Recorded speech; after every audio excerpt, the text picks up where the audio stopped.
সত্যজিৎ রায়ের জন্মশতবর্ষ উপলক্ষে প্রিয় সত্যজিৎ নামের সিনেমা বানিয়েছেন প্রসূন রহমান। বিভিন্ন দেশের আন্তর্জাতিক চলচ্চিত্র উৎসবে প্রশংসিত ও পুরস্কৃত হয়েছে সিনেমাটি। এবার দর্শকের দেখবার পালা, তবে প্রেক্ষাগৃহে নয়, ওটিটি প্ল্যাটফর্মে মুক্তি পাবে প্রিয় সত্যজিৎ। বিষয়টি নিশ্চিত করেছেন নির্মাতা প্রসূন। তবে কোন প্ল্যাটফর্মে দেখা যাবে সিনেমাটি তা জানাননি তিনি। প্রিয় সত্যজিৎ সিনেমায় সত্যজিৎ রায়ের চরিত্রে অভিনয় করেছেন আহমেদ রুবেল।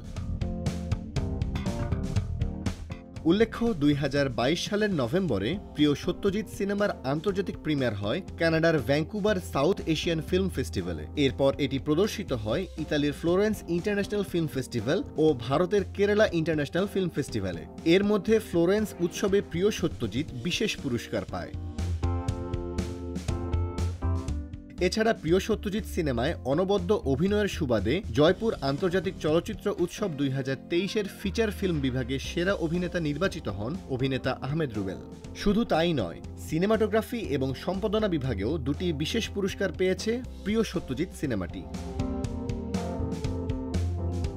এই সিনেমায় একজন প্রবীণ নির্মাতার ভূমিকায় অভিনয় করেছেন আহমেদ রুবেল। তার সঙ্গে আরও আছেন মৌটুসী বিশ্বাস, সাইদ বাবু, সঙ্গীতা চৌধুরী, লাবণ্য চৌধুরী, এহসানুল হক, নুসরাত জাহান নদী, পঙ্কজ মজুমদার প্রমুখ।